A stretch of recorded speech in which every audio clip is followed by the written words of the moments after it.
We're at the Federal Conservative Leadership Convention. I'm here with the former advisor for Stephen Harper, Stephen Lecce. You're running for MPP for the King-Vaughan riding for the Ontario PC party. You know what, Stephen?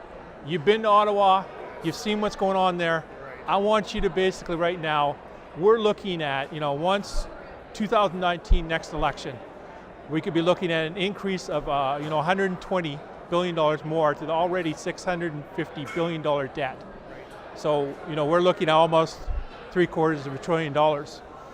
What I want you to talk about is how can we, lower that and at the same time cut taxes, but still provide the right service to the people. I think under, former Prime Minister Harper, we were able to balance the budget while reducing taxes and increasing investments to healthcare, post-secondary education, skills training, helping our most vulnerable. I'm a compassionate conservative, and I think that's an important value system. So, it can be done.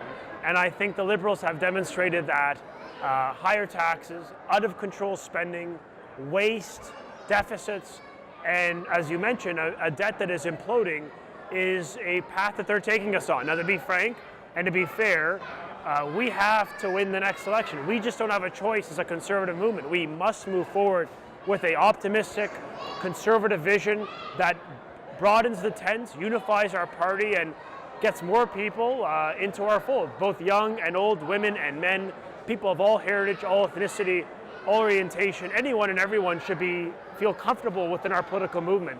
And we're going to do that by focusing on economic issues, as you mentioned. Well, I noticed in the background we got a lot happening here. Yeah. You can hear the children in the background. That shows you that there is, for the youth, a young voter coming out. I want to focus now the high unemployment in regards to the youth. What kind of programs do you think need to be introduced from a federal way to help put the youth back to work, give them the experience, and let's send them all across Canada? What do you think? Yeah, no, Reg, I know, and to be fair, you've been talking about getting young people working for a long time, particularly in the internship side. And I must admit, I find it troubling that in Canada, we have nearly double the youth unemployment rate than the national average, hovering in and around 25%. And yet we have tens of thousands of skilled worker shortages in this country. And so you think we've got jobs. We've got great jobs that pay well, and yet we don't have young people filling them. And you ask yourself, why? How is it that young people don't have that employment? And it's because the government of Canada today, under Prime Minister Trudeau, is not aligning the focus on skills with employment. And if we help bridge that gap, if we help connect young people with employment, I think we have a very positive future for millennials and younger Canadians that are seeking good jobs, well-paying, high-quality, full-time jobs. So that is mission number one for, I think, a conservative government. Should we be elected in 2019? It needs to be about getting young people working, and I think that's a message that is aspirational. We're not the doom and gloom party. We're the party that's going to give you the opportunity to achieve your potential, give you the dignity of employment, and let you do best with your own tax dollar, not have Ottawa and some bureaucrat, halfway across the province or across the country spend it for you.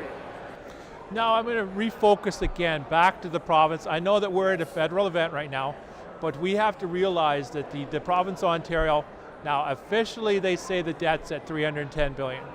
But we already know that's not included in the infrastructure. Gardner Parkway is crumbling.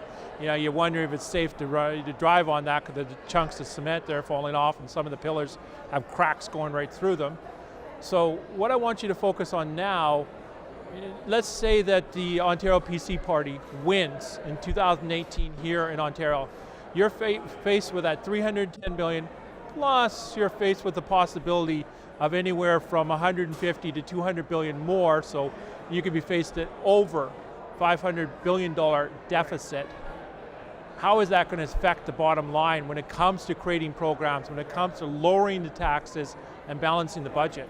It is a very sobering stat. The fact is, in Ontario, Kathleen Wynne, in not even 13 short years, the Liberals have doubled the debt. And just for context, it took Ontario, since 1867, I mean, since Confederation, we had a debt accumulating. It took the Liberals just over a decade to double it. So you start to ask yourself, what the heck is going on?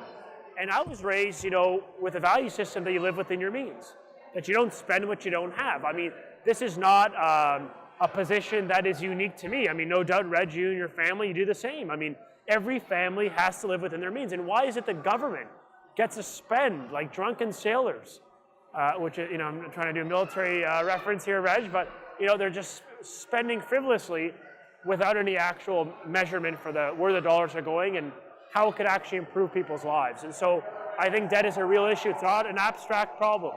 This is our spending imposed with interest on our children. And I think as Conservatives, we have to oppose that vigorously, stand in the House of Commons, stand in the Legislature of Ontario, and say that when Liberals put us into deficit, that is a debt on our children. And I don't support intergenerational debt. I don't think I should be able to spend and my kids have to pay for it. I think we have to live within our means. That's the cornerstone of conservatism, balance, responsible fiscal management, and we can do that if we elect Patrick Brown as the Premier in June of next year, and if we elect a Conservative Prime Minister in 2019. I wish you all the best of luck. Thank you so much.